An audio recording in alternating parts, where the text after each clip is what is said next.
This is the way.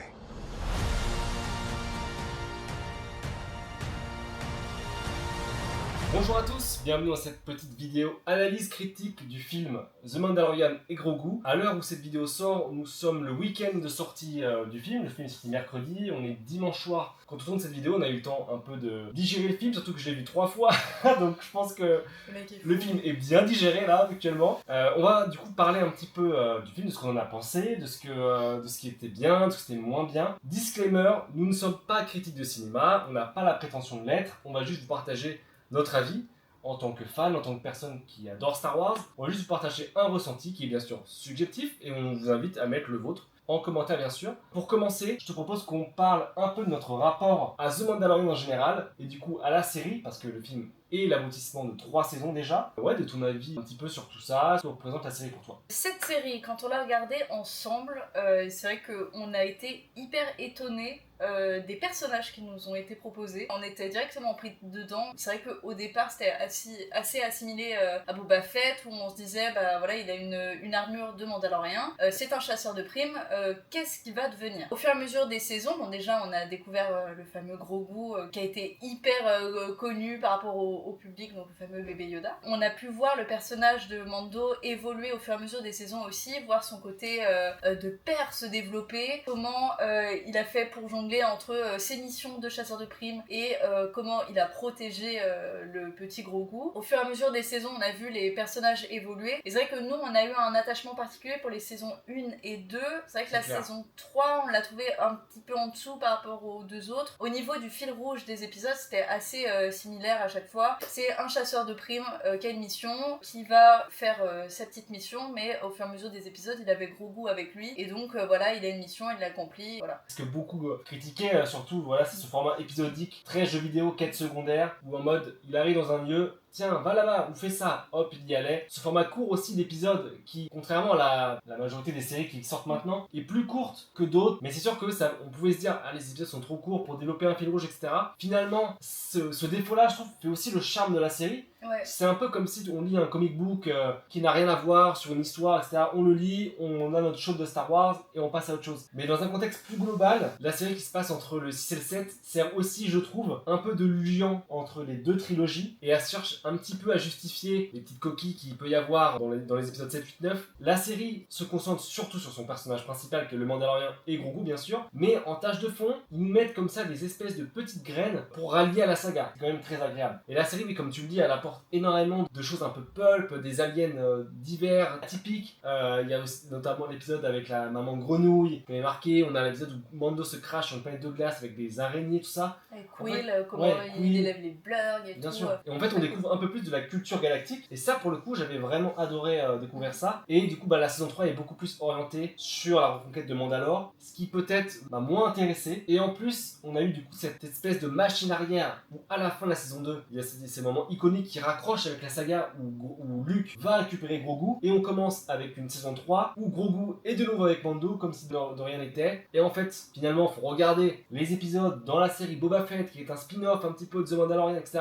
Mais qui fait partie de cette espèce de Mandoverse qu'ils essaient d'établir avec Ahsoka, Skeleton Crew, Boba Fett, etc. Je trouve que ça casse un peu l'arc narratif de Mando et de Grogu. Le postulat de début, en début de saison 1, et le même postulat à la fin de la saison 3. Même si Grogu s'émancipe, le Mandalorien s'affirme plus en tant que figure paternelle, ça reste très léger. On arrive du coup avec ce film où en fait le postulat est quasi le même, ce qui fait que les gens qui n'ont pas regardé la série ne seront pas perdus. Ce qui peut être un avantage ou un inconvénient. Le film se présente un peu comme un épisode plus long de la série. C'était la peur aussi de certains. Pourquoi pas faire une saison 4 au lieu d'un film? Est-ce que justement dans le film ça va pas être hyper découpé comme un épisodique? Toi t'as eu ce ressenti? J'ai eu un petit peu ce ressenti, ouais. Le film est très séquencé, on sent des actes très marqués. Par exemple, la scène d'ouverture sur la planète de glace où il chasse un membre du Conseil des Ombres, c'est clairement un épisode en lui-même. Pareil, la séquence où Grogu est sur Nalota qui cherche à sauver Mando, c'est clairement un épisode indépendant qui peut être pris et mis tel quel sur Disney+.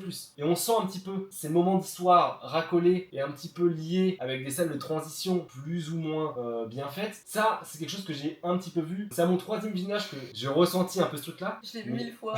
À mon 1000e visionnage, non mais à la sortie de la première séance, j'avais adoré quoi, et j'ai pas vraiment ressenti ça, même si un petit peu, mais c'était pas autant marqué qu'à mon troisième visionnage. J'ai eu comme ton premier visionnage où, vu que je l'ai regardé une seule fois, j'ai pas été marquée par ce truc très découpé où ils ont cherché à rattacher tant bien que mal certains trucs. Moi, vraiment, j'étais prise dedans, ça m'a pas gênée. L'histoire est très facile à suivre et très fluide, je trouve. Le film est très très indépendant par rapport à d'autres films Star Wars où par exemple le 7, 8, 9 cherche constamment à se rattacher à la trilogie originale, à rappeler, à référencer plein de choses. Là, Mandalorian et Grogu, c'est on le prend comme il est, qu'on connaisse ou pas Star Wars, vous allez comprendre en fait. Vous allez comprendre, le film est très indépendant, très autonome, très fluide. Il n'est pas constamment en train d'essayer de justifier quelque chose. Il raconte son histoire comme il la veut. Du coup, c'est très léger, c'est très agréable, c'est très fun. C'est très très fun à regarder, c'est pas lourd. Le récit n'est pas lourd. C'est même parfois peut-être trop léger. En fait, tu sens que c'est un film tout public.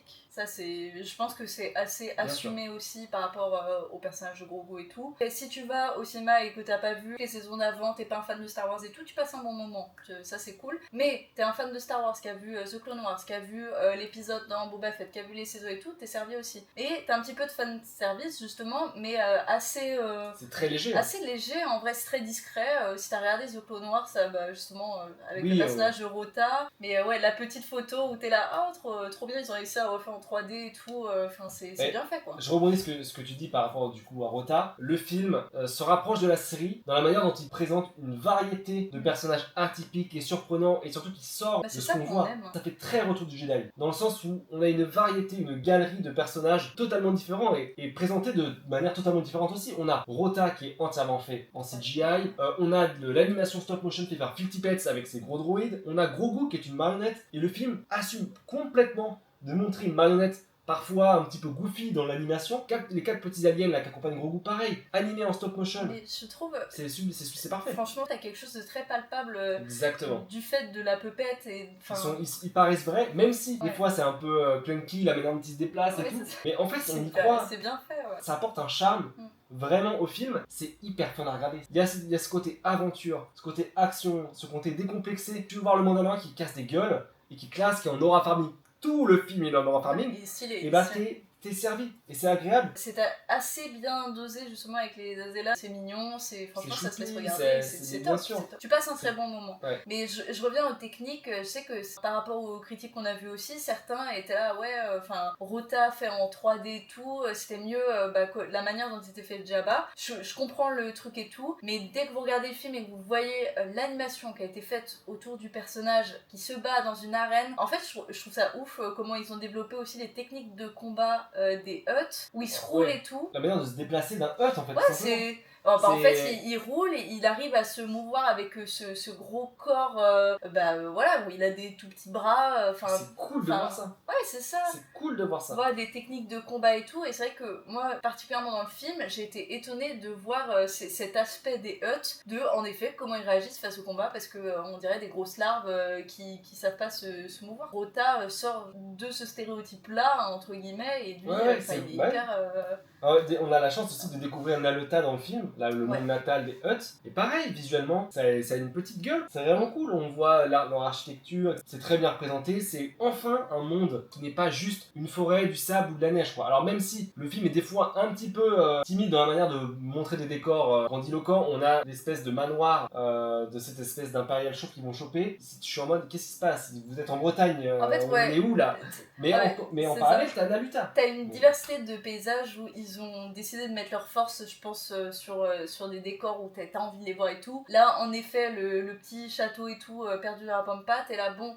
super, ils sont sur. Un peu neige. Ils sont à l'île de Ré, enfin tu vois. je sais pas, t'as un truc où c'est plutôt charmant aussi parce que t'as un truc épuré. Ça contraste en fait, et je trouve ça va bien aussi avec les personnages, mais tu vois, par exemple sur Nalota, je trouve qu'ils ont réussi à mettre en avant aussi un pan de Star Wars qu'on aime, c'est de voir comment les espèces évoluent, dans quel environnement elles évoluent. On voit aussi avec Grogu, il a une sorte de réflexe peut-être lié à son espèce ou quoi. Ah oui, parce qu'il fait la même hutte que Yoda. Donc c'est un réflexe. J'ai vu des trucs comme ça dire que c'est dans leur gène de construire des espèces de petites en fait, j'adore huttes comme ça. C'est hyper. C'est hyper cool. Et même, j'avais vu aussi des gens qui avaient canalisé du coup l'architecture des bâtiments Eud de Naluta et qui voyaient en fait un référencement dans ce que Jabba a fait sur Tatooine avec son palais. Parce que Et en fait, c'est techniquement, ça génial. dénote un peu. Enfin, sur Tatooine, t'as pas ce genre d'architecture partout, et là, tu Et le quand retrouves complètement. on quoi. voit un petit peu du coup ces bâtiments qui se mélangent à cette espèce de masse végétale, c'est cool de référencer ça. En fait, voilà, le film nous présente des endroits cool. On a aussi cette planète qui fait très cyberpunk avec des néons de métro aérien à la Gotham City. Il y a une petite richesse de planète. Avec des fois des trucs un peu en dessous en termes de concept ou de design, mais avant Naluta, c'est quand même vraiment cool. Voilà, dans cette variété de choses qui montrent à l'écran, que ce soit les environnements ou même les aliens. Là, on est servi, on a même du coup des personnages qui reviennent iconiques. On a Zeb qui revient, Rota. C'est cool, pour ça, c'est ouais. cool. D'ailleurs, Zeb rend très bien l'écran, j'ai trouvé. Ouais, Très bien il est l'écran. super bien fait. Justement, quand t'as regardé Rebels The Clone Wars, c'était trop cool, je connais ce perso, enfin ils l'ont bien intégré, enfin dans l'histoire ça marche très bien. Ouais. Mais par contre, tu parlais des créatures,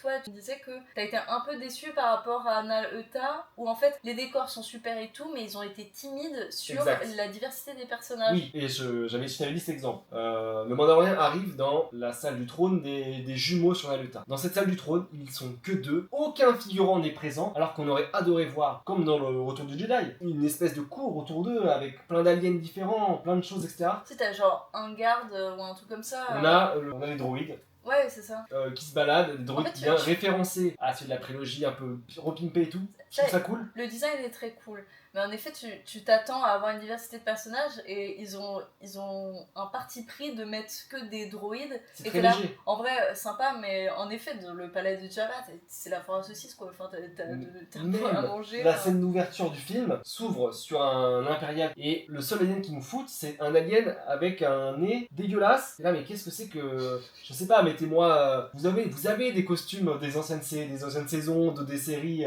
annexes. Vous me foutez un mec vieux. On dirait le maître dans Game of Thrones avec un nez dégueulasse en mode je suis un alien. Et du coup des fois tu sens un petit peu un manque d'ambition et d'épique du film. Pareil, le texte d'ouverture, on est sur un fond noir avec un texte blanc qui apparaît. Pourquoi pas ça, en fait, mais du coup ça donne une esthétique très comics au truc, en mode genre hop j'ouvre, j'ai le début du mon truc, hop ensuite l'histoire commence. Mais des fois ça manque un peu d'épique, pareil. Après la séquence d'ouverture, un générique. Premier film Star Wars avec un générique au début du film. Je trouvais ça cool. Avec la musique grandiloquente, etc. Le thème du Mandalorien est exceptionnel. On parlera de la musique juste après. Il nous montre un espèce de montage d'une base de la Nouvelle République. Putain, le moment d'ouverture du film, montrez-nous un truc épique de fou et pas juste des plans de mecs qui réparent des vaisseaux. Il y a un espèce de truc Top Gun qui rentre. Enfin, il y a vraiment le même plan et c'est vrai que la base c'est Top Gun. Il y a un truc pourquoi pas à la Top Gun, mais ça manque d'épicness. Il y a les titres, je sais pas, il y a quelque chose qui manque. Je sais pas trop quoi en penser. Parce que j'ai pas boudé mon plaisir à entendre le thème et à voir une base avec des X-Wing, des Y-Wing. J'ai vraiment kiffé. Mais peut-être que ça manque un peu d'épicness, un petit peu des fois d'ambition dans la manière de montrer les choses. Voilà, c'est peut-être un petit peu un défaut du film de genre, des fois, on aimerait que les potards soient un peu plus hauts à certains endroits. Tu ressors heureux du film, t'es pas déçu du film. Non. Le film a des bonnes scènes d'action. Tu passes un très bon moment, mais en fait, ils ont choisi de mettre leur force sur telle ou telle scène. Ce qui est normal dans une production aussi, tu choisis des moments où les gens vont être à fond et tout, et d'autres où tu te dis bon c'est moins important, on va pas mettre nos forces dessus. Mais là elles sont en effet très visibles pour certaines. Les défauts sont très visibles. On ne sent pas par rapport au budget du volume. Cette fameuse technologie qu'ils ont créée pour la série, des fois on voyait dans la série qu'ils avaient que 3 mètres pour marcher et après il y avait les écrans LED.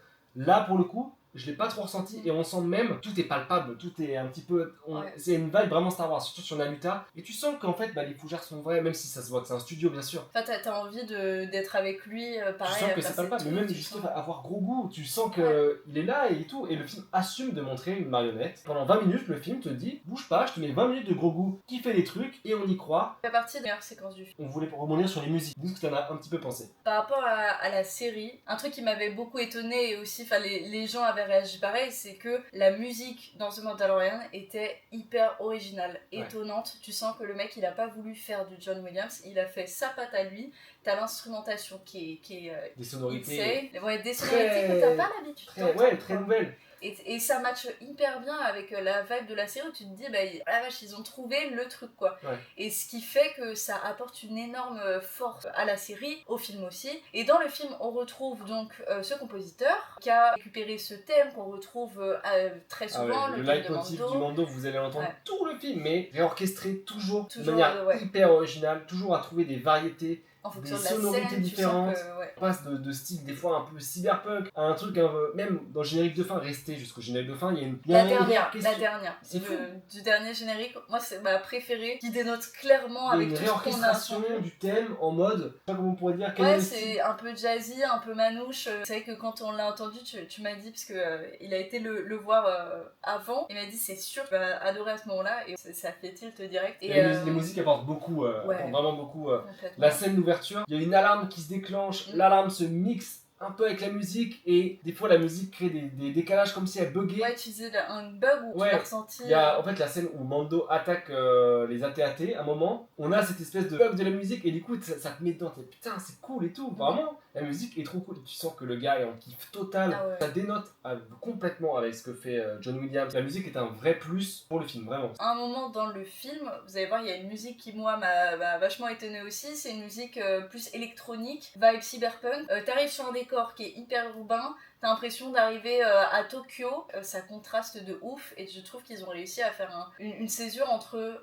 urbain, rural et de se dire bon bah vas-y on y va à fond et ça t'embarque en fait. Quand on est sur Nevarro, là où il y a la maison de Mando, c'est un peu plus léger etc.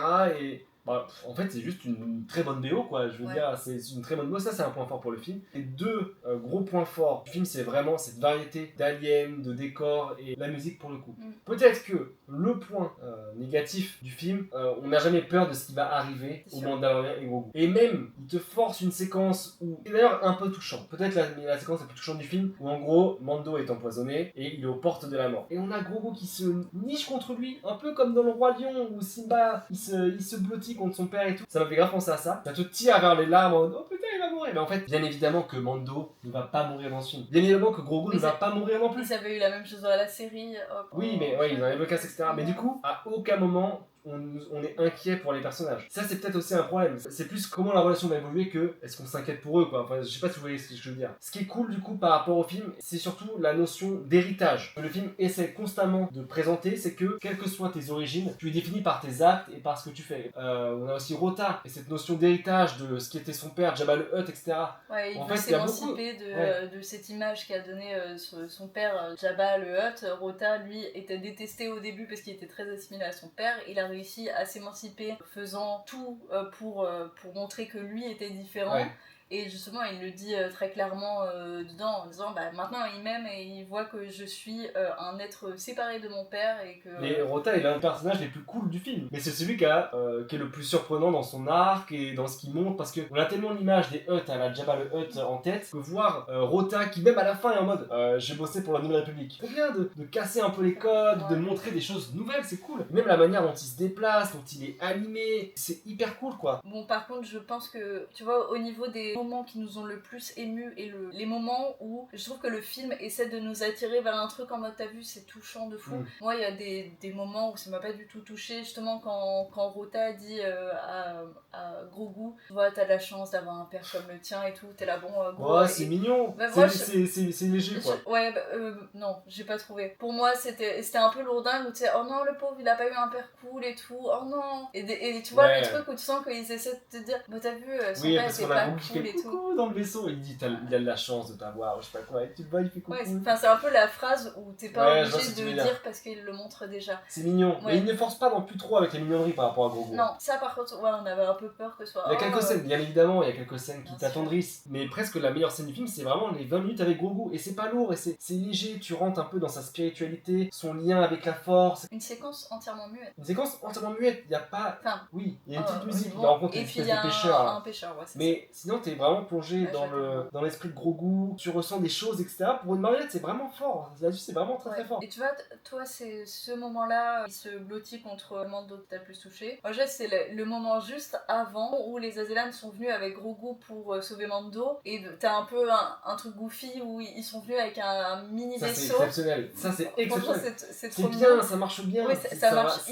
hyper bien, ça. Et c'est pas lourd en humour. Mais non. Alors, je te laisse continuer, pardon. Mais je trouve ça trop bien. Et ça marche hyper bien parce qu'ils rentrent dans leur mini vaisseau et t'as Grogu qui y va et tout et qui comprend pas pourquoi Mando ne le suit pas et en fait il comprend pas que Mando est beaucoup trop grand pour rentrer dans le vaisseau. Le vaisseau je sais pas il fait la taille Moi de j'ai son adoré, pied, quoi, je ouais, sais j'ai pas. adoré les 4 Et italiennes. t'as Bando qui fait bah non, je suis trop grand et tout machin. Et t'as Grogu qui est là, non mais viens, viens. Franchement, ça c'était Ça le t'a touché moment ça? très Je touchant. comprends. Enfin, j'étais là, oh, il se rend pas compte qu'il est trop grand et tout. Même si après tu te doutes de ce qui va se passer après. Oh, il est parti, oh. Bah, les 4 Oh. minutes italiennes sont un peu le quota humour du film, je trouve. Mais c'est pas forcé, c'est pas lourd. Ça rentre dans le style de Star Wars, ça me choque pas quand on voit les Ewoks, quand on voit Jar Jar. Ça rentre dans ce truc-là, etc. de grand film familial où il faut des personnages pour tout le monde. Là, c'est vraiment cette espèce de palais de personnage qui vraiment coche un petit peu du coup toutes les cases pour être un bon film familial, mais ça marche et ça fait Star Wars en fait. Je trouve que ça marche vraiment bien là-dessus. Aussi, un point, j'attendais d'en voir plus sur les vestiges de l'Empire. Ils sont finalement là qu'au début du film. Là où